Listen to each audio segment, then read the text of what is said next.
China's Communist Party president Xi Jinping gives President Biden and the U.S. Army his strongest threat and warning yet. Representative Cory Bush wants the U.S. government to repay $14 trillion in reparation to Black Americans. MSNBC says President Biden is the hardest working president the United States has ever had, and you'd be lucky if you can keep up with him. Thank you so much for liking and sharing these videos. It really helps me out, so thank you so much. Also, earlier today, I released part 1 of an interview I did with Colonel Tony Shaffer, where we discussed the Russia-Ukraine war and corruption within the U.S. military budget of $800 billion. Part 2 will be coming out soon, and it's even better than part 1. I'm so excited to share it with you. Now, CNN has reported that 3 U.S. officials have confirmed that Russia was able to strike a U.S. Patriot defense system in Ukraine. But contrary to previous reports, the damage of the system is less than we thought.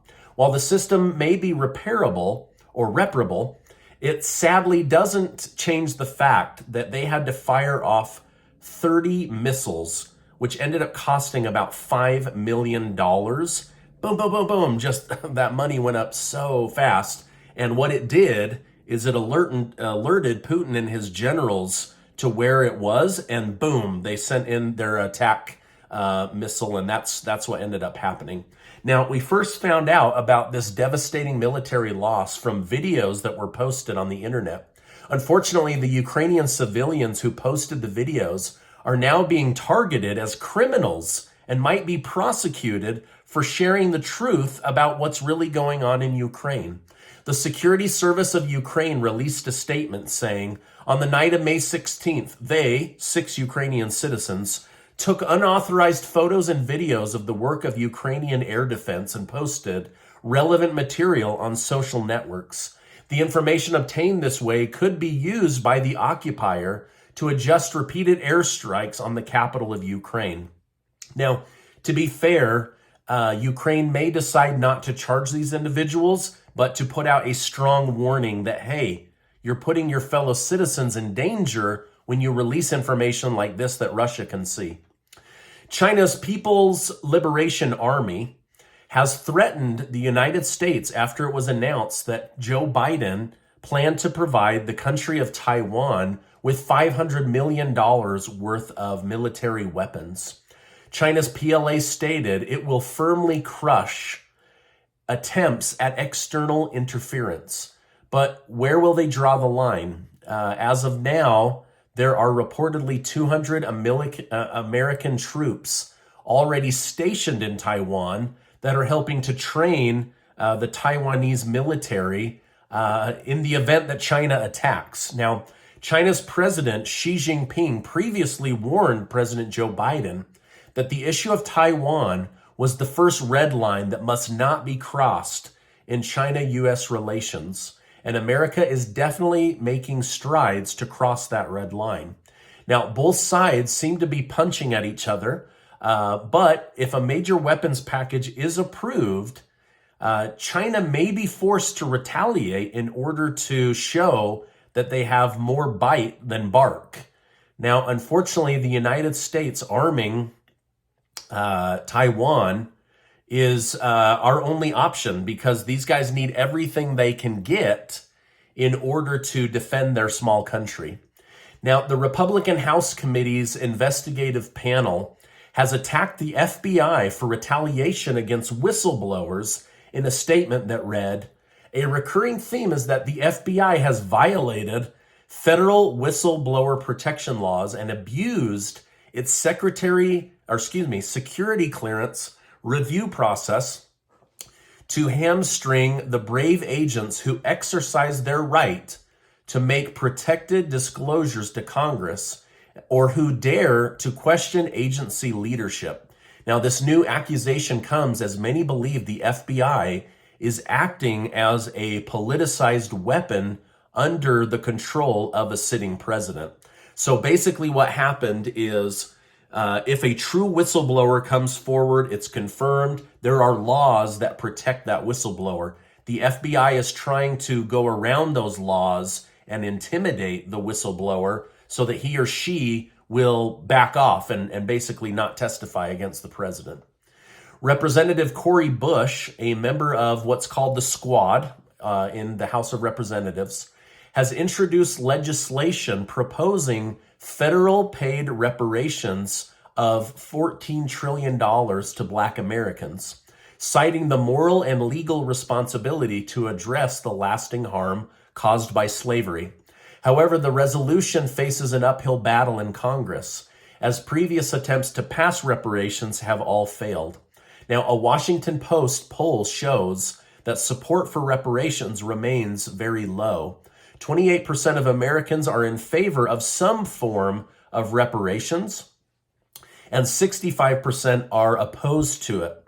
And this seems to be a partisan situation because 46% of Democrats support reparations, while 92% of Republicans oppose reparations. So that number's probably higher because many in the Black community do tend to vote with the Democrat Party. And so it is kind of a partisan situation. I'll continue to update you if anything more comes out of that. Now, despite the challenges, some view Bush's resolution as a positive step forward, while others believe the opportunity for radical legislation was missed in 2020. Meanwhile, California Governor Gavin Newsom supports cash payments for reparation, but unfortunately, the government he controls is completely broke. So I don't know how they're going to pay these reparations out with no money. So again, it's a good idea. People are looking into it, but nobody really knows how to pay for this. MSNBC seems to be attempting to cover for President Joe Biden after White House staffers complained that he's getting harder and harder to deal with as he only wants to work between 10 a.m. and 4 p.m. Ironically, during MSNBC's Morning Joe segment, one host claimed Biden has a brutal daily schedule that would leave most Americans exhausted.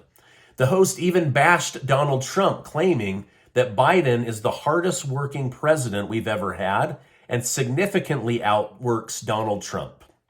Now, I have to warn you, this next story is one of the dumber things that I've seen come out of the White House. While the Biden administration has been historically okay with children taking hormone blockers and having surgeries to change their gender, they're now apparently against chocolate milk being served at schools. So they're now threatening the milk industry and saying we need to get this sugary drink out of the school systems. Florida's Governor Ron DeSantis seems to be making his first step in a run for president. Despite current unfavorable polling numbers, DeSantis has moved his political team into a new office building and is holding a donors meeting on May 25th. The Wall Street Journal also reported that it expects DeSantis to file official presidential paperwork with the Federal Election Commission as soon as next week. So I'll be letting you know whether Ron DeSantis of Florida throws his hat in the ring. But Trump took a jab at him and said that, hey, DeSantis, 2 out of 3 Floridians already prefer Trump to DeSantis. So taking his little jabs. The state of Montana has become the first state to ban the Chinese app TikTok. Governor Gianforte stated, to protect Montanans' personal and private data from the Chinese Communist Party, I have banned TikTok in Montana. Now, the ban is set to go into place at the start of next year and will effectively block access to the app if you are within the borders of Montana. Now, it's so dangerous that they're giving you 7 months before you have to get it off of your phone. Now, Casey and I are giving away $10,000 in cash thanks to generous video sponsors. I'm just so grateful to be able to do this. 10 of you are going to win, and it will be right here from people that watch me on YouTube. I'm going to leave a link down below. It takes about 20 seconds to go get your name entered. You can enter multiple ways to increase your chances of winning. and we'll announce the winners via the email you use to register. So you have to register your email in order to be able to find out if you're a winner. I don't post it here because unfortunately there's so many scammers on the YouTube platform that use my face and pretend to be me in order to get people's information. So to protect you from those scammers, I don't share it online, and I will never contact you in the comments section. Never. Please be careful. Now, before you go, I want to remind you that you are amazing. Just in case nobody tells you today, I'm telling you, you are amazing.